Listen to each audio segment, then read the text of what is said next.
Hey, good morning everybody, it's Mike, and thanks for jumping on here with me this morning. Okay, so we're moving unmets to mets every day now, right? We have our 12-hour follow-up activities. We're on the clock. Once they moved into a met category, now we're on the clock. We've got to get our 12-hour activities done. And we have our reoccurring activities that are fanatically focused on building top-of-mind awareness. So are we done? Have we created the greatest follow-up campaign in Atlanta yet? Nope. We still have more work to do. So it's important to realize that a big part of our job is to be the creator of relevant content.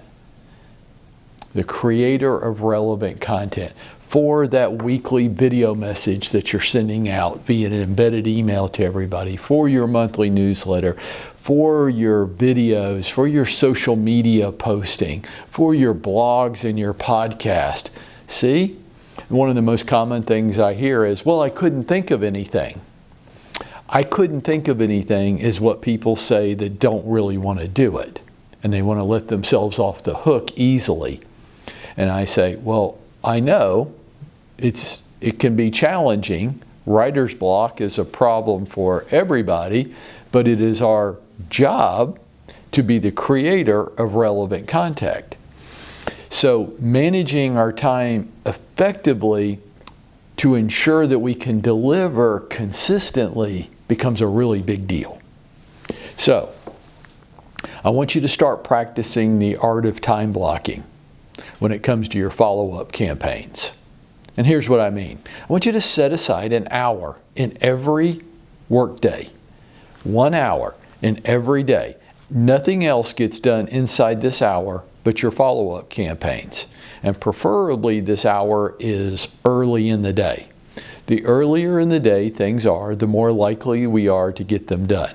As the days move along, it becomes harder and harder, right? Distractions creep in, people are messy, unforeseen things come up during the day. We can lump all these under distractions, but the earlier in the day it is, the less distractions we have, the more likely we are to get things done. And your follow-up campaign is so important that I'm willing to say this. If you're not willing to do this, then stop doing all the other stuff. You're just wasting your time. You're wasting your time, you're wasting your money, you're wasting your effort. It just really won't matter if you aren't developing a very effective follow-up campaign. It is that important. Next, I want you to constantly have your antenna up and you're searching for this relevant content to share with your people every day. It's why we give you tools like Real Scout or our Easy Buy and Easy Sell programs so that you can go tell people about them over and over and over again. Well, I did that a month ago.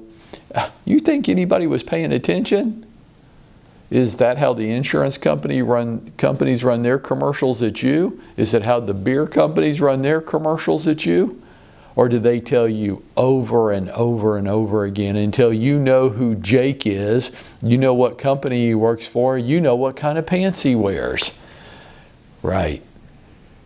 Over and over and over again. Tools like Real Scout and Easy Buy and Easy Sell are great topics to go tell people about.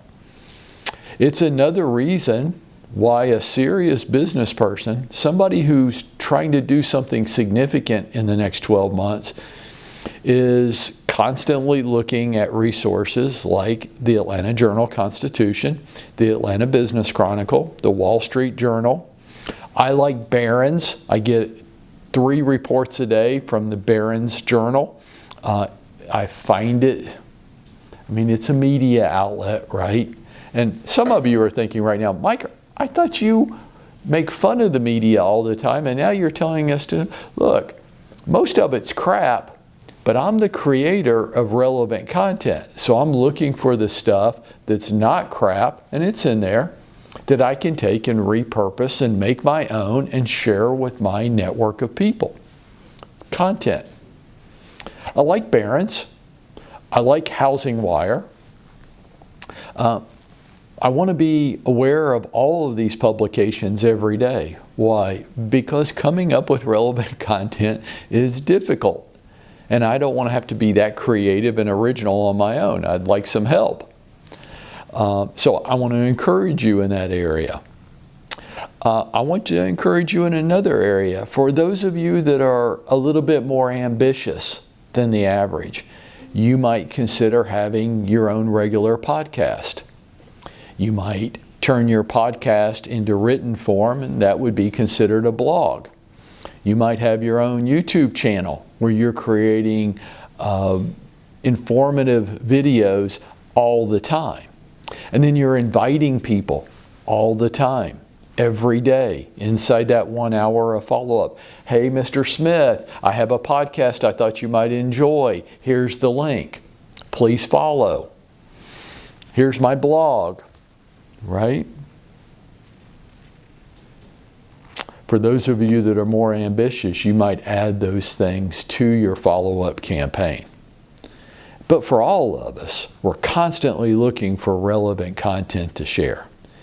Now, when you put all of this together, your 12-hour activities, your reoccurring activities after the 12 hours, you're searching and creating relevant content. You've got your podcast, you've got your blog, you're tagging it onto your reoccurring activities. You're using video in your business. Now we have a great follow-up campaign. So much so that who do you know that's doing that kind of follow-up with you? Lenders? Closing attorneys, home inspectors, insurance people, right? All these people that want to make money off of you. They want your referrals. Are they staying top of mind with you like this? Or did they do something, they bring lemonade and cookies one time and they just expect you to remember them? When you have a sea of people available to you, that we have no shortage of mortgage lenders, closing attorneys, home inspectors, home warranty programs, photographers, insurance people. Does it ever feel like we have a shortage of any of those? But these people that want to sell to you, how many of them are implementing this kind of follow-up campaign with you? And what if they did? Would you be impressed? Right, me too, but I don't see anybody doing it. And it does make me wonder why. I guess they just don't want that much. That's all I can come up with.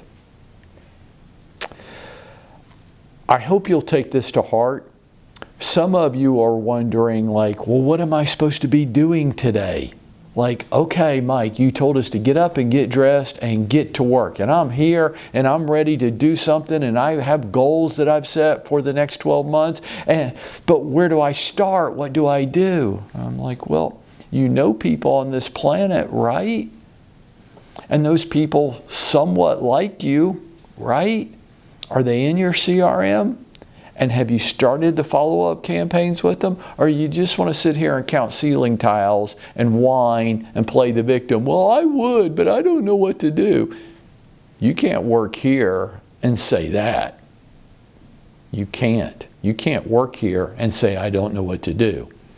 You can say, I don't want to do it, but you can't say you don't know what to do. I've just given you a highly effective follow-up campaign.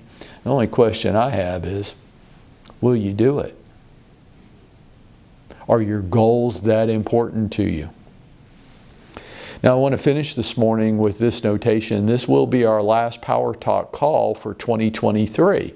I always need a little break at the end of the year. So over the next 2 weeks, we won't have a Power Talk call, and we will pick back up on the first business day in January, wherein I will be fully prepared over the next 2 weeks to make that a great call. Now, I'll leave you with this. Get up and get out there and go make it happen for yourself.